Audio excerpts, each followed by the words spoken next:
They lined us up after the ceremony, smiling stiffly, while guests gathered with phones raised. My brother stood center, polished and praised. I was told to stand to the side and hold coats. When I drifted closer, my mother pressed my elbow and whispered to keep out of the frame. Laughter rippled. The photographer hesitated, then followed instructions. I felt my face burn, not from anger, but recognition. This was familiar. A man I didn't know, the bride's father, studied me longer than polite. His smile faltered. He asked for a pause. No one defended me. No one asked why. The request to step aside was delivered gently, like a courtesy. My mother's fingers were firm on my arm, guiding me back as if I might wander into traffic. She didn't look at my face. She looked at the camera. My father adjusted his tie and joked about lighting. Someone laughed. It was easier to treat it as choreography than correction. This was how authority worked in our house. It didn't shout. It redirected. It rewarded obedience with calm and punished questions with silence. My brother learned early that praise came when he occupied space. I learned that approval came when I removed myself from it. Growing up, mornings started with lists. Not written. Understood. His bed to make. His uniform to iron. His breakfast to prepare while he slept. If I was slow, my mother said I was learning responsibility. If I asked why, my father said some children were born to serve. He said it casually, the way people repeat something they believe is settled. Teachers praised my brother's confidence. Relatives admired his ease. When guests visited, I was called from my room to refill glasses, then sent away again. I learned to move quietly. To anticipate needs. To apologize before being corrected. My brother rarely noticed. He didn't have to.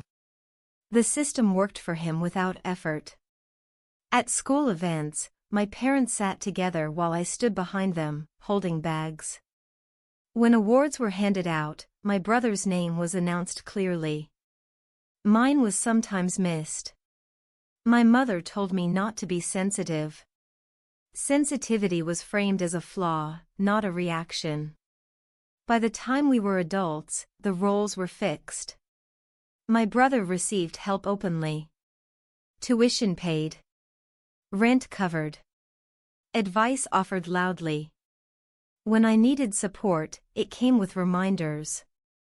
With sighs. With expectations of repayment that were never discussed when the help was given. On his wedding day, nothing about the photo was accidental. I was placed where I always was. Useful, but not visible. When the bride's father paused the line, it disrupted a rhythm that had gone unchallenged for decades. He looked at my face the way doctors do when something doesn't match the chart. Curious. Concerned. Unafraid to be impolite. My parents noticed his gaze and stiffened. My mother stepped forward, smiling too quickly, explaining I was tired. That I worked too much. That I worried too much. She filled the space with reasons so no one would ask questions. The photographer lowered his camera. Guests shifted. For a moment, the authority that had shaped my life hesitated. And in that hesitation, I understood how fragile it was. It relied on no one looking too closely. I had spent most of my life believing this was normal. That families divided labor this way. That love could be practical and still be fair. But the wedding made the pattern visible to outsiders, and once seen, it could not be folded back into routine. When the bride's family hosted a brunch the next morning, I arrived early out of habit. I helped set chairs. I cleared plates. My mother thanked me without meeting my eyes. My brother accepted congratulations like inheritance. No one asked me to sit. The bride's father watched again. He asked where I lived. He asked about my work. Ordinary questions, asked with attention. When I answered, he studied my face the way he had the day before. Not judging. Comparing. I saw him glance at my parents, then back to me. Later, my aunt pulled me aside and said not to read into things.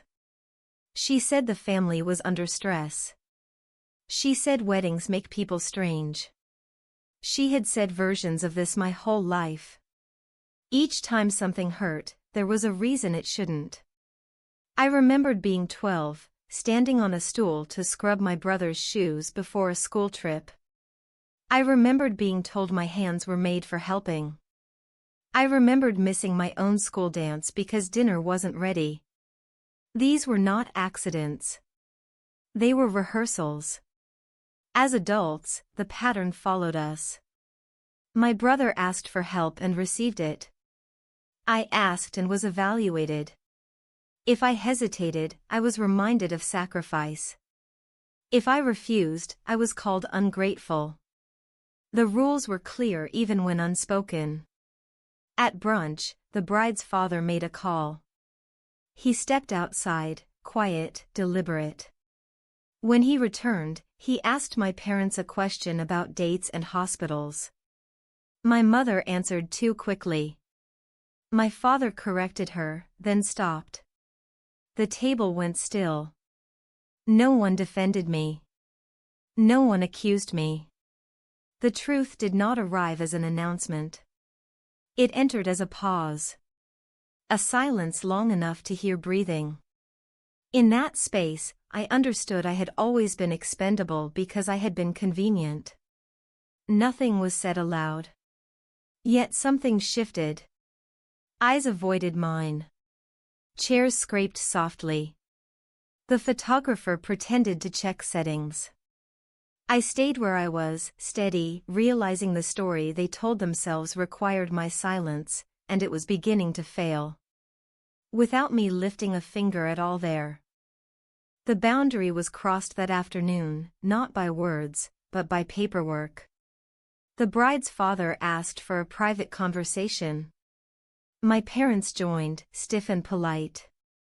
I waited nearby, folding napkins I didn't need to fold. When he returned, he asked me one question. Where was I born? I answered. He nodded once.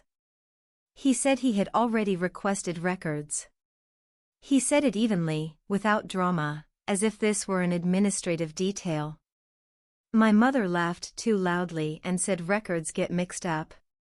My father stared at the floor. No one told me to leave. No one invited me to sit. The conversation moved forward without me, about logistics, about timing, about how unfortunate it was.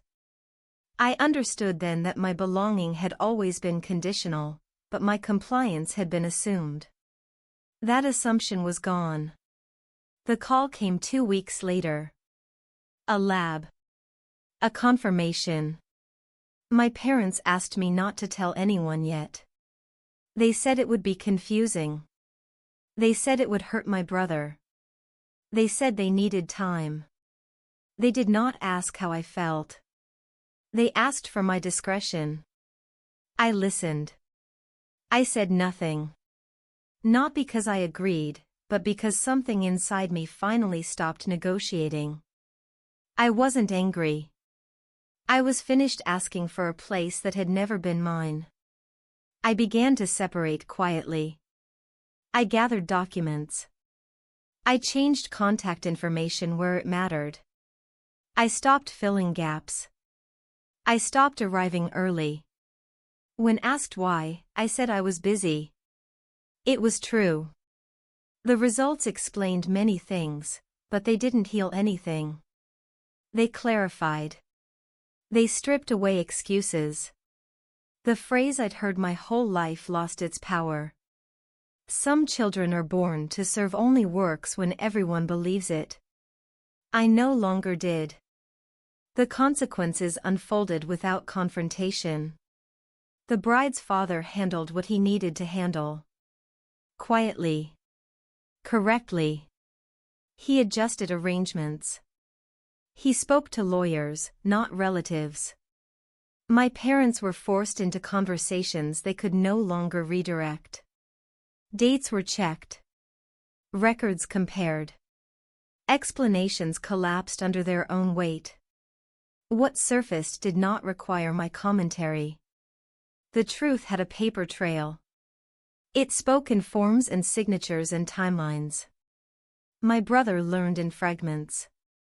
First confusion. Then anger.